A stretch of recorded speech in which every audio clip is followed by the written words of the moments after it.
I didn't really prepare myself for like the harsh realities that I was going to come here and experience. So a lot of you might think that, you know, in Canada life is a bed of roses. It's not always the case. Canada isn't like the perfect country. I mean, it's a great country to move to, but it still has its advantages and disadvantages, especially with regards to immigration.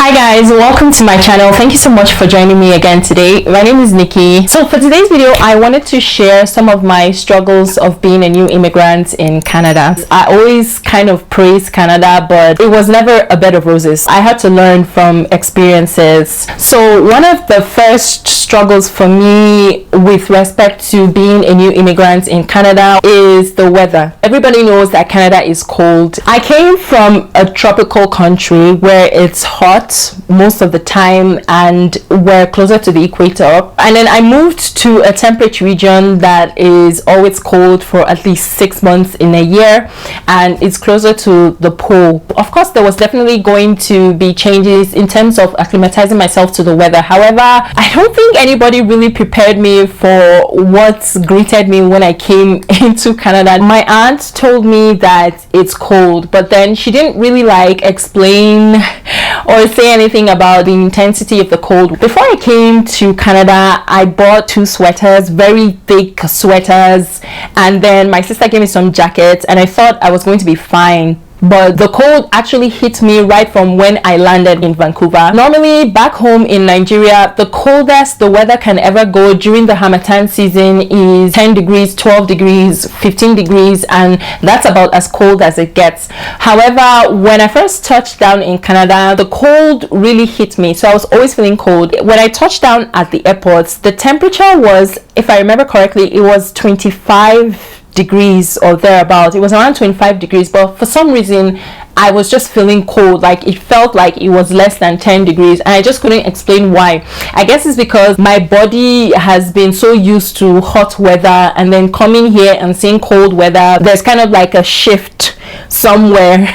There was a shift going on, and that was how my struggle with cold just started. Whether inside of a building or outside, I was always wearing hoodies and sweaters just to be able to get myself to feel warm. Sometimes even if a place is like 23 degrees, I'll wear a jacket or I'll wear a hoodie. I did that for about a year before I finally got used to the weather and became used to not having to at least wear a sweater or wear a hoodie when I'm inside the house. It's only cold for about 6 months in a year, and that's how long winter lasts. But then those winter months are very harsh, very brutal. The winter seasons are never the same. Seasons change. Sometimes we'll get mild winters, sometimes we'll get harsh winters, sometimes we'll get like winters that are just like in the middle. Another thing again that I had to struggle with regards to the weather was exposing myself to the cold.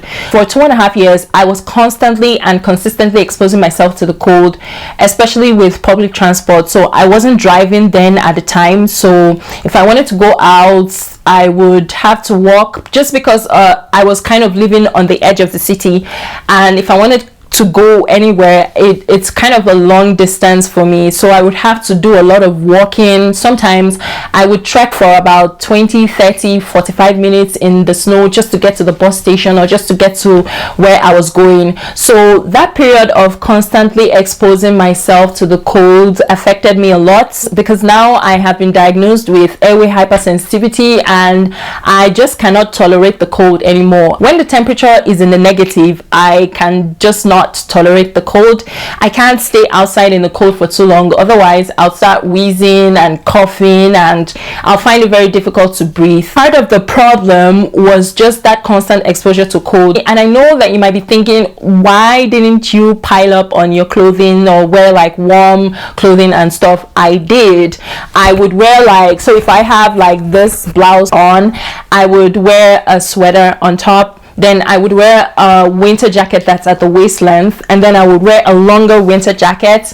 I would wear 1 or 2 fleece leggings for warmth, and then I would wear jeans on top, and then I would wear 2 pairs of stockings, so that's like 4 stockings, wear my boots and go my way. So even with all that clothing, it made me slower. It's heavy for me to have all of that clothing. The road is slippery, number one. Number two, piling so many clothes on, it slows you down because it's heavy. Those clothes you're wearing, especially the jackets, they have weight. So I did struggle a lot, and there wasn't really much that I did to deal with it other than just always try to find a place that's really very warm and staying away from anything that's going to trigger me. I finally started driving, so things got a lot better. So the second struggle that I had with being a new immigrant was food security, or just food in general. I found out that this country has a lot of processed food. They actually thrive on processed food a lot, but coming from Nigeria, I was used to organic food back at home. Organic food is cheap, the fresh produce back at home is cheap, and the processed foods are actually the more expensive ones. But then it was a very big culture shock to me to come here to realize that the organic food produce are actually the expensive ones, and then the processed foods are the cheap ones, and they always go on sale. It was kind of a bit tough for me to come to terms with that. So what I did was, instead of always reaching for the processed food, because I can't have processed food, it's not what I'm used to back at home, it's not really part of my culture back at home. Instead of buying the processed food, I would go to the organic section and pick out the fresh produce, right? It's always, I feel much better like preparing what I'm going to eat from the scratch, instead of having to have it like pre-made or pre-cooked and then just throw it in the microwave or throw it in the oven.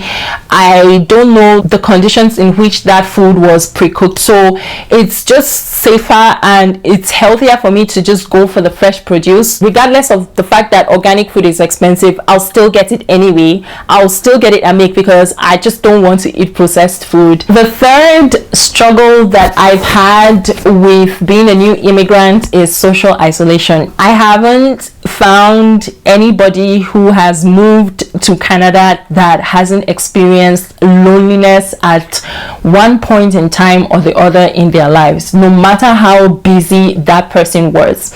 And it happened to me. However, nobody told me about social isolation. I wasn't really well informed before I moved, so I didn't know that things like this existed. All that was in my head at the time was to just get out of my country and come into Canada. I didn't really prepare myself for like the harsh realities that I was going to come here and experience. So a lot of you might think that, you know, in Canada life is a bed of roses. It's not always the case. Canada isn't like the perfect country. I mean, it's a great country to move to, but it still has its advantages and disadvantages, especially with regards to immigration. When I first came here, especially as an international student, it was a very new environment for me. I was very surprised. The first day of class, we were 30, so I didn't know how many we were in the class until the first day of class, and I was the only black student in the class. I wasn't the only international student, I was just the only black and the only African student in the class. So it was kind of overwhelming initially because it was my first time being in that kind of situation. Communication was a big miss for me because I didn't even know how to communicate. It was tough because I didn't know how to navigate my way. I found it very difficult to socialize, network, and make friends with my classmates because I'm naturally a very shy and reserved person. I didn't know how to like make friends. I didn't know how to walk up to someone and start up a conversation. And also, again, there were so many cliques involved. Like, people right from the first day were already forming cliques. It became from being overwhelmed to being a struggle to fit in, to find like my identity and just know like who I am in this part of the world and what space, what position am I occupying in this part of the world, if that makes any sense. Despite the fact that I had family here, I still felt that pang of loneliness. I still felt that social isolation. I had so much difficulty communicating. I had so much difficulty like just straight up talking to people. I think some people in my class probably thought that I was mute or something, because I just couldn't bring myself to talk. Most times people will talk to me, so my classmates will talk to me for me to be able to respond, but I found it extremely super difficult to strike up a conversation. And with the loneliness and with the culture shock, the dealing with the weather, dealing with the food, dealing with the stress of school, the education system, I started getting increasingly overwhelmed, and from loneliness it turned into a state of depression. For a while I felt like quitting. I was like, I'm just done. I'm just like over it. I don't want to do this again. But then I would pick myself back up at every point in time and just keep going until I finished. Right now I've been here for a longer period of time, and I am a lot better than I was when I first came here, especially in terms of socializing and communicating. I am so much better, and I guess it's something that I would say I learned through the process. I have tried applying communication skills in every interaction with anybody that I come across, and it's been helpful. I'm not like afraid to speak out and say my mind. That's something that I've been able to successfully deal with regards to living here. But regardless of the struggles that I had, the most important thing is that I went through it for a reason. I learned from the experience, and I'm much better. And every day that I get to live is another day for me to do it better, to make it better, work on myself. So I'm just continuously working on myself, my persona, continuously working on communication, and it's been really helpful. Okay guys, so those are some of the struggles that I've experienced just in my short time living here. I would say that those experiences were kind of worth it, because they have shaped me into the better person that I am today. So I hope that you found this video interesting and relatable. Guys, please don't forget to subscribe to my channel and stay tuned for my next video. Until then, bye.